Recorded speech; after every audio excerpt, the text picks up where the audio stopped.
తాకట్టులో ఉన్న మీ బంగారాన్ని విడిపించి ఆ రోజు ఆన్లైన్ రేటుకి మేము కొంటాం. Bhavani gold company. నమస్కారం, వెల్కమ్ టు సుమన్ టీవీ. నేను గీతాంజలి. ప్రస్తుతం మనతో పాటు శివరుద్ర సాధువు గురుగారు ఉన్నారు. వారితో మాట్లాడదాం. గురుగారు నమస్కారం అండి. నమస్కారం అమ్మా. గురుగారు, మనిషి చనిపోయే ముందు కొన్ని సిమ్టమ్స్ ఉంటాయి, అంటే కొన్ని లక్షణాలు బట్టి తెలుస్తాయి, ఆ మనిషికే తెలుస్తుంది అని అంటారు. అసలు ఎలాంటివి ఉంటాయండి, తెలుసుకోవచ్చా?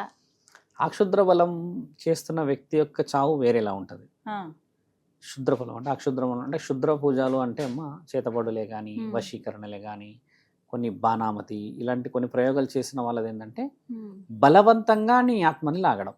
ఆ, ఎందుకు బలవంతంగా లాగాలి ఆత్మని అంటే నీ బలహీనతలన్నీ ఉదాహరణకు ఒక వ్యక్తికి తెలుసు అనుకోండి, నీ యొక్క కొన్ని అణువులు హెయిర్ అని మట్టి అని లేదా చీర అని బట్టలని కొన్ని జాకెట్ ముక్కలని పెట్టి కొన్ని ప్రయోగాలు చేసే ప్రక్రియ మన దగ్గర ఉంది. ఈ క్షుద్ర బలాలకి మన దగ్గర ప్రయారిటీ ఉంది. అలా చేసినప్పుడు ఏమవుతుందంటమ్మా, నీ అనుమతి లేకుండా నీ ఆత్మని లాగుతారు బయటికి వాళ్ళు.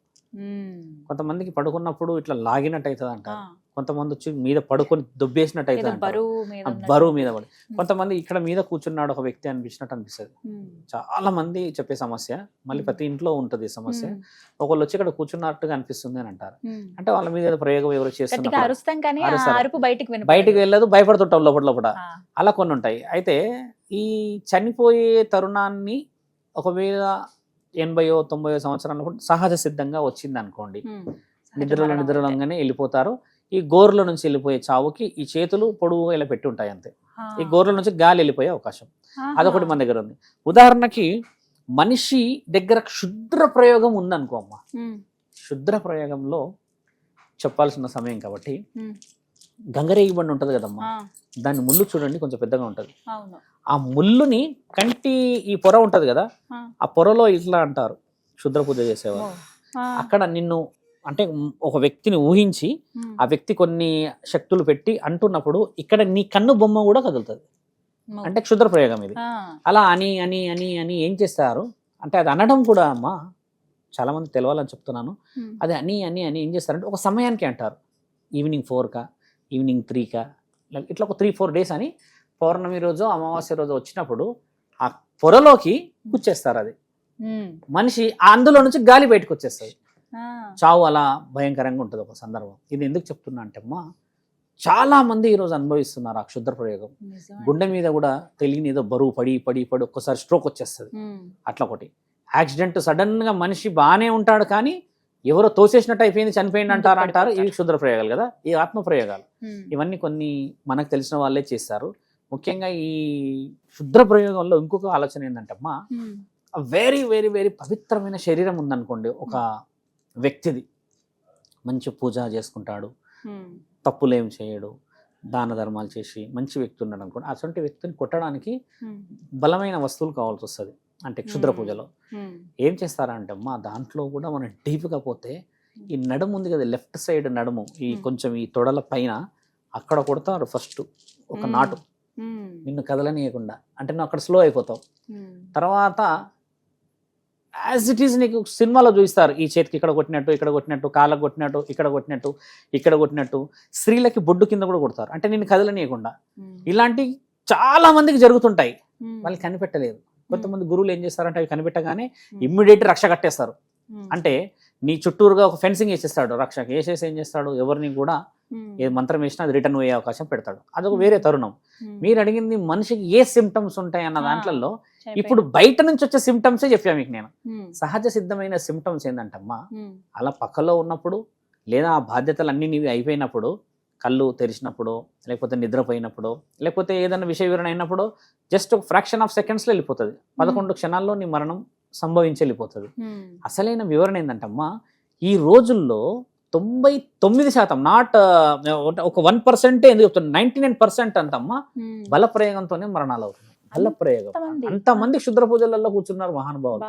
ఒక 1% పుణ్యం ఎందుకు వచ్చింది అంటే, ఈ రోజుల్లో పైశాచికత్వం, ఈగో సాటిస్ఫాక్షన్, నువ్వు అది కావద్దు, నువ్వు బాగుపడద్దు, నువ్వు ఇది చేస్తావు, అట్లా చూస్తావా, ఎట్లా చూస్తావా, మేము ఇది చేస్తాం అన్నప్పుడమ్మా ఈ క్షుద్ర ప్రయోగం వేలల్లోనే చేయగలుగుతారు. బాగా గమనించండి. వాడికి లక్షల మంది భక్తులు ఉంటారు, వాడి లోపల క్షుద్ర ప్రయోగాలు 100 మంది చేసుకోగలుగుతాడు. ఒక భక్తులు వచ్చేసి ఇది సమస్య అని చెప్పేసి ఆ సమస్య తొలగించేస్తారు. ఒక సాధువు కానీ, ఒక గురువు కానీ, ఒక సాత్వికుడు, ఒక నాగ సాధువులు, అఘోరాలు కానీ, ఇంకా బ్రాహ్మణుడు ఏం చేస్తాడు తెలుసా అమ్మ, అయినా నువ్వు అవతల వ్యక్తి సమస్య చెప్పినప్పుడు అవతల వ్యక్తిని ఏ విధంగా జరిపేయాలనేది చెప్పడు. ఆయన ఏం చెప్తాడంటే నిన్ను నీవు ఏ విధంగా కాపాడుకోవాలో చెప్పి నీవు ఏం చేయాలి. శివలింగం చుట్టూ తిరగాల, ఓ రుద్రాక్ష మాల వేసుకోవాలా, ఇంకేదైనా పరిహారాలు చేసుకోవాలా అనేది ఇదే మన శాస్త్రం కదా. ఇక్కడ ఏమైందంటే కలియుగంలో ఉన్న అత్యంత ముఖ్యమైన అంటే వృత్తాంతం ఏంటంటే అమ్మా నెగిటివ్కే వాల్యూ ఉంది ఇక్కడ కలియుగం. కాబట్టి మీరు అన్న ఈ క్షుద్ర ప్రయోగాలు ఎక్కువ జరుగుతాయి. దేవుడిని నమ్మరు కదా తల్లి ఇక్కడ. అలాంటప్పుడు మరి దేవుడు నిన్ను ఏ విషయంలో కాపాడతాడు? ఇప్పుడు అమ్మనే మనం రెస్పెక్ట్ లేకుండా ఈ రోజుల్లో ఉన్నాము. చెల్లి కానీ అక్క కానీ ఎవరికైనా మనం రెస్పెక్టే ఇవ్వట్లేము. ఎక్కడ చూసినా మనం చూస్తున్నాం కదా, మన సెల్ఫ్ సాటిస్ఫాక్షన్ నడుస్తుంది. అలాంటప్పుడు అమ్మ దేవుడు నువ్వు పిలిస్తే రావాలి అన్నంత ఆలోచన ఎప్పుడు రావాలంటే నీ వంశం మొత్తంలో ఉంటేనే వస్తాడు ఆయన. ఒక్కడు విను కారణ జన్ముడే పుడితే నీ ఒక్కనే కాపాడుకుంటాడు. ఒక్కని విను ఉంటేంది చస్తేంది గుర్తుపెట్టుకో. ఎక్కడైతే బాధ్యతలు ఉంటాయో తల్లి ఆ మరణమే బాధ. ఎక్కడైతే బరువు పిల్లలు, నెలంత రాషను, ఇక ఫీజులు, ఈ రెంటు ఇవన్నీ ఉంటాయి చూడండి, అక్కడ తలనొప్పి వచ్చిన ఆ భార్యకి ఆ భర్తకి ఎక్కడ లేని బాధ. అలాంటి వాళ్ళకి మరణం రాకూడదమ్మా. ఉన్నారు కొంతమంది ఇలాంటి వాళ్ళు ఉన్నా పోయినా ఒకటే అనుకుని తిరుగుతారు కదా, అలాంటి వాళ్ళకి అసలు రాదు మరణం. అట్లా 100 మంది ఉన్నారు. బాధ్యత గల వాళ్ళకి బరువులు ఎన్నేస్తారు. ఎక్కువ శాతంగా క్షుద్ర ప్రయోగాలకు పోతున్న వాళ్ళు ఎవరు తెలుసా అమ్మ? ఇంట్లో ఆడవాళ్ళు ముఖ్యంగా ఎలా వెళ్తున్నారు తెలుసా వాళ్ళు? ముఖ్యంగా మనం ఎలా చెప్పొచ్చు అంటే 30-40 years బ్యాక్ అంటున్నాను, ఉమ్మడి కుటుంబాలు ఉన్నప్పుడు బాధ్యతలు బాగుండేవి.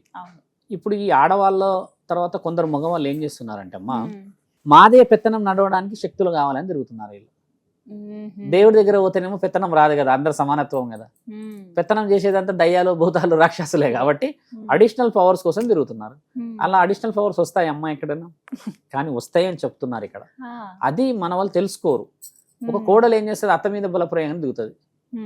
అత్త ఒకప్పుడు కోడలే కదా, మరి అత్త కోడలతో బాగుండొచ్చుగా. ఈవిడ ఉండదు, ఈవిడ తగ్గదు. ఈ ఇద్దరి మధ్యలో ఏమవుతుంది అంటే ఇక నేను నిన్ను చూసుకుంటా, నేను అన్ని చూసుకుంటా కాబట్టి డైరెక్ట్ అనలేదు కాబట్టి ఇక ఇండైరెక్ట్ వెపన్స్ వాడతారు. దానివల్ల ఏమైతుంది తెలుసా అమ్మ, కోడలు సొంతంగా ఆమె తింటున్న కంచంలో మట్టి పోసుకుంటుంది. అలాంటి కుటుంబాలు ఈరోజు రోడ్డున పడుతూ ఉంటాయి. ఇది ఒకవేళ మనం వివరంగా చెప్పామనుకోండి నమ్మరు. కొంతమంది అంటారు బాగుపరచండి స్వామి అంటారు కదా. ఈ 34-35 years లోపు ఎవరైతే స్త్రీలు పురుషులు తిరుగుతారమ్మా వీళ్ళంతా ఒకరి మీద వేధింపుకే వస్తారు. వాళ్ళని అలా చేయాలి, ఇలా చేయాలని. ఆఫ్టర్ 40-45 years ఉన్న వాళ్ళు, లేకపోతే 50 years ఉన్న వాళ్ళు అందరూ ఏమొస్తారంటే చేసిన పాపాలన్నీ కనీసం పిల్లలన్నా బాగుండేటట్టు చూడండి స్వామి, కనీసం మా జీవితంలో మేము ఏమి బాగుపడలేదు స్వామి, వాళ్ళన్నా బాగుండాలని కొంతమంది వస్తారు. మన దగ్గర అదృష్టం ఏంటంటే అమ్మా అలాంటి వాళ్ళకి విలువలేదు, మనల్ని కోరుకున్న వాళ్ళకి విలువలేదు, అస్సలు విలువయ్యారు. బలహీనత చూసి నువ్వేంది నేనేందని అంటారు.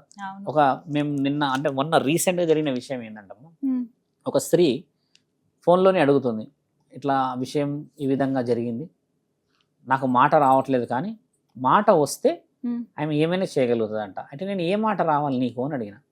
అంటే వాళ్ళకు ఒక గురువు ఉన్నాడు నాగర్ కర్నూల్లో. ఆ గురువు ఏదో మంత్రాలు నేర్పించాడంట ఆమెకి. ఆ మంత్రాలు నేర్పించినప్పుడు ఈవిడ ఇంటికి వచ్చేసింది. ఇంటికి వచ్చేసినాక కొంచెం హెయిర్ ఇదంతా గట్టిగా పెంచుకొని ఈమె మంత్రాలు ఏనికే కూర్చుంటుంది అనమాట. కూర్చున్నప్పుడల్లా నాలుకే పలుకుతలేదంట. ఇప్పుడు నాకు ఫోన్ చేసి నాలుకే పలికియాలన్నది. అయితే నేనన్నా ఏం నాలుకే పలికియాలమ్మా అని అడిగిన నేను. అంటే ఆయన కొన్ని మంత్రాలు చెప్పాడు. అయితే ఆయన ఏమన్నాడంటే కట్లు వేసేసిండు, ఈ కట్లు ఒక అఘోరాలు ఒక సాధువులే తీసేస్తారని చెప్పిండంట.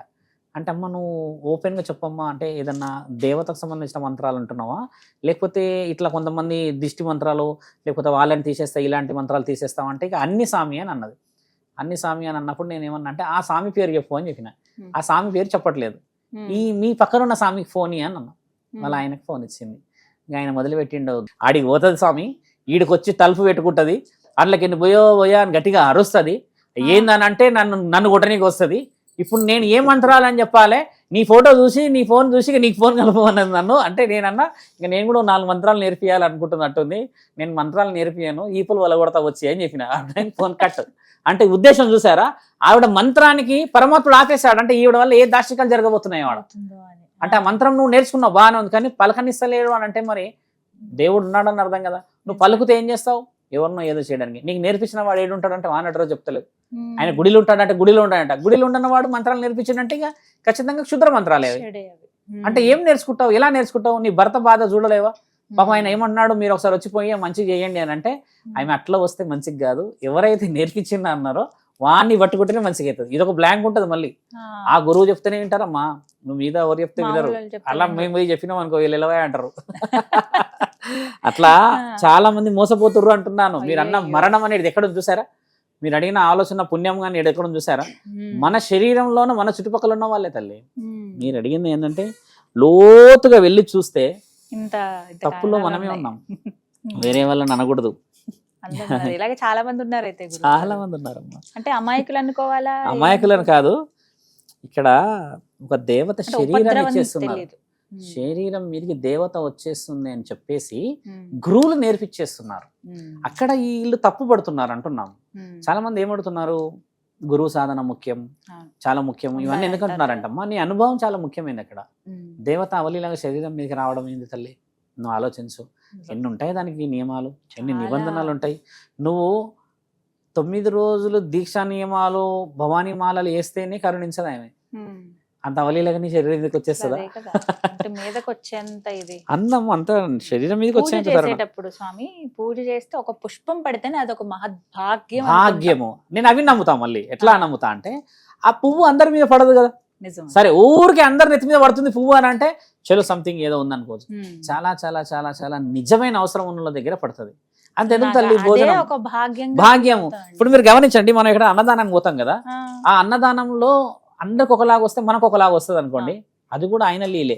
ఇప్పుడు కొంతమంది స్వీట్ రాదు, బాగా అదేమవుతుంది, అంత అదృష్టం ఉండాలి, గణేశుడు కూడా తింటున్నాం అంటే ఈ కృప అంతా నిర్ణయించబడిందని ఎప్పుడు తెలుసుకుంటాం మనం అంటున్నాను నేను. దైవాధీనం లేనిది ఏ పని జరగదు తల్లి. ఇంకా మీరు అన్నట్టుగా పుణ్యం చాలా ముఖ్యమైనది. ఆ 16వ కర్మ చాలా మంది అడుగుతారు, ఏందో ఆ 16వ కర్మ కనుక్కోమని చెప్పి. 15 కర్మలు అనుభవించింది 16వది దొరకదు. ఇది కూడా ఉంది మళ్ళీ డైరెక్ట్ 16వది. జన్మ జన్మల నుంచి అది మనం క్యారీ మన చుట్టూ ఉంటుందమ్మా. ఆది బీజం మన వంశం. ఇప్పుడు మీరు ఉన్నారు, మీ పేరు ఉదాహరణకు ఒక పేరు, మీరు ఈ వంశానికి ఇప్పుడే పేరు కాదు, మీరు మీ వంశంలో ఆల్రెడీ ఎన్నో చూసి వచ్చారు ఇక్కడికి. కాబట్టి మీ పోలిక మీది కాదు. మీకు తెలియని విషయం ఏంటంటే చాలా మందికి చెప్పాల్సిన అవసరం ఉంది. ఇప్పుడు ఈ పోలిక ఉంది కదమ్మా, ఈ పోలిక మా నాన్నది. మా నాన్నది ఏమంటారంటే వాళ్ళ తాతది అంటారు పోలిక. ఆ పోలిక నీ వంశంలో నీకు ఉపయోగపడుతుంది. కొందరు ఉంటారు ఎవరు పోలికతో లేకుంటే వీడు వెరైటీగా ఉన్నాడు అంటారు, కొంతమంది ఉంటారు చూడండి. వాళ్ళు వాళ్ళది వేరు సిచ్యువేషన్. నువ్వు 99% నువ్వు ఇదే వంశంలో పుట్టినావు అనడానికి గల కారణం ఏంటంటే నీ పోలిక. ఒకటి మేనత్త పోలిక, ఒకటి మేనమామ పోలిక, రెండోది మళ్ళీ మీ తాత ముత్తాతల పోలిక. నువ్వు వీళ్ళే ఉంటావు పోలికలలో. అంతేగాని నువ్వు బాబాయిలలో వాళ్ళ పిల్లల పోలికలు ఉండవు. నువ్వు మేనత్తల సాలు పోలిక ఉంటావు, మామల పోలిక ఉంటావు, నీ అమ్మ వాళ్ళ అమ్మమ్మ ఈ రూట్ పోలికల్లో ఉంటావు. కానీ నీ డైరెక్ట్ గా పోలికలు నీకు రిలేషన్ లేని వాళ్ళ పోలికలో ఉండవు. ఇది నీ ఒక్క వంశంలో ఎలా పుట్టానని చెప్పడానికి గుర్తు. మీ తాతయ్య మళ్ళీ పుట్టినట్టున్నాడు రా నువ్వు మాట్లాడితే, నువ్వు కూర్చుంటుంటే అని మొన్న ఒక అమ్మ చెప్తుంది. వాళ్ళ ఆయన బతుకున్నప్పుడు అంట అమ్మ అంటే వాళ్ళ 3 రూమ్లు, పెద్ద కొడుకు ఎక్కడ, మధ్యలో కొడుకు ఇక్కడ, చిన్న కొడుకు ఇక్కడ. చిన్న కొడుకు ఇంట్లో ఏముంటది భార్య. అయితే ఈయన గారు ఏం చేసేవాళ్ళంట అంటే డ్యూటీ నుంచి రాగానే బ్యాగులు పెడతారు, అప్పట్లో సర్ది పట్టుకోవటగా, అండ్ బీడి తాగి అలవాటు కాబట్టి ఆయన బీడి తాగి స్ట్రేట్గా పెద్ద కొడుకు ఇంట్లోకి పెట్టాడంట వాళ్ళ మనవన్ని చూడడానికి. అంటే అదొక కోరిక. తాగుడు చూసి ఆడనే ఒక సిగరెట్ ఆ బీడి తాగేసి నీళ్ళు తాగేసి కాళ్ళు కడుక్కొని ఇంట్లోకి పెట్టాడంట. ఆయన చనిపోయాడు. ఇప్పుడు వాళ్ళ మనవడు స్ట్రేట్ అలాగే నడుచుకుంటూ వస్తాడు ఇంట్లోకి, అదే వంగి చేతి వెనుక పెట్టుకుని ఇట్లా వస్తాడంట నాని అనుకుంటా. ఆయన చెప్పి ఏడుస్తుంది, మొన్న నా మొగుడు వచ్చినట్టే వస్తాడు వీడు, అట్లనే తొంగి చూస్తాడు లోపలికి వచ్చి చూసాడు అంటే ఆ చూపు ఆ జ్ఞాపకం కనబడిపోతుంది అక్కడ. ఇంత పెద్ద శాస్త్రం ఎట్లా మర్చిపోతామమ్మా మనము? ఎంత పోలిక ఎంత బలమైంది తెలుసా అది. దాన్ని ఎందుకు చెప్పుకోం మనం? ఇదేదో బ్రీడ్ అని, ఇదేదో టెస్ట్ అని, ఇదేదో నెగిటివిటీ అని, ఇన్ని ఇన్ఫర్టిలిటీ సెంటర్స్ ఉన్నాయి కదా. Why we are not creating a baby? ఎందుకు బ్లడ్ తోనే వస్తుంది? రక్తానికి ఉన్న శక్తి అంతా ఇంత కాదు కదమ్మా. చాలా తెలుసుకోవాలి. చక్కగా వివరించారు గురుగారు. నమస్కారం. నమస్కారం అమ్మా.